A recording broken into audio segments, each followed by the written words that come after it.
Everyone, welcome to my YouTube channel. आज हम पढ़ेंगे difference between fundamental analysis and technical analysis. तो हम जैसे जानते हैं कि हम कोई भी सिक्योरिटीज़ का एनालाइज करना है या कंपनी का स्टॉक्स को एनालाइज करने के लिए, उसका परफॉर्मेंस देखने के लिए हम फंडामेंटल या टेक्निकल एनालिसिस करते हैं।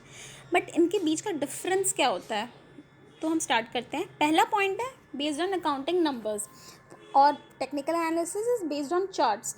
तो basically fundamental analysis is understanding of financial statements. एक फाइनेंशियल स्टेटमेंट्स का फिगर्स को हमें अंडरस्टैंड करके हम फंडामेंटल एनालिसिस करते हैं।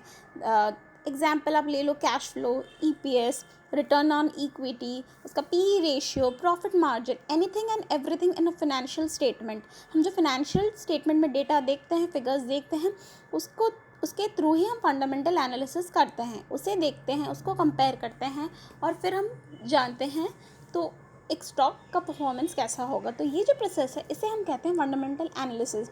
वेयरएज टेक्निकल एनालिसिस जो होता है वो बेस्ड ऑन चार्ट्स होता है।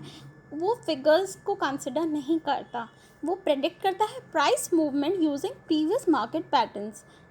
सेकेंड पॉइंट है fundamental analysis helps in analysing a company from long term perspective, और टेक्निकल एनालिसिस जो है analyses a company from short term perspective.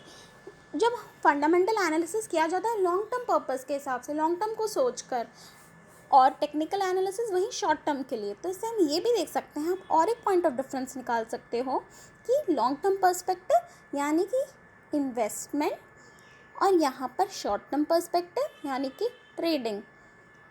तो हम ये बोल सकते हैं कि फंडामेंटल एनालिसिस जब हमें इन्वेस्टमेंट पर्पस के लिए जानना है कि हमें एक स्टॉक में इन्वेस्टमेंट करना चाहिए कि नहीं, तब हम फंडामेंटल एनालिसिस करेंगे। और जब हमें ट्रेडिंग पर्पस के लिए, शॉर्ट टर्म पर्सपेक्टिव के लिए जानना है, तब हम टेक्निकल एनालिसिस करते हैं। आई होप अब ये पॉइंट ऑफ डिफरेंस क्लियर होता है। नेक्स्ट है हमारा थर्ड पॉइंट है बेस्ड ऑन फोरकास्टेड नंबर्स, और टेक्निकल एनालिसिस जो कि है बेस्ड ऑन हिस्टोरिकल नंबर्स। तो फंडामेंटल एनालिसिस में जो हम फ्यूचर में अजम्पशन लेके फोरकास्ट करते हैं नंबर्स, चाहे वो अर्निंग्स है, एक्सपेंसेस है, रेवेन्यूज़ है, assets, liabilities, and then we analyze the stock. That is fundamental analysis. Whereas in technical analysis we see the historical numbers, historical trends, historical, तो जो पास्ट में जा चुका है, पास्ट पैटर्न्स, उस हिसाब से जो हम करते हैं वो होता है technical analysis. Technical analysis basically जो हो चुका है, और फंडामेंटल जो होने वाला है, जो कंपनी कैसा परफॉर्म करने वाला है, और टेक्निकल इज कंपनी कैसा परफॉर्म कर चुका है या किया है पास्ट में। Fourth is fundamental analysis, they do not analyse trend. Fundamental analyse नहीं करता है ट्रेंड, वेराज टेक्निकल एनालिसिस वो ट्रेंड एनालाइज करता है कि कैसे परफॉर्म किया है, कि मार्केट डाउन ट्रेंड में है कि अपवर्ड ट्रेंड में है। हम ट्रेंड देख के टेक्निकल एनालिसिस करते हैं। Fifth point is fundamental analysis में it evaluates stocks by attempting to measure their intrinsic value, whereas technical analysis में it doesn't attempt to measure a security's intrinsic value. Instead it uses charts to identify patterns and trends.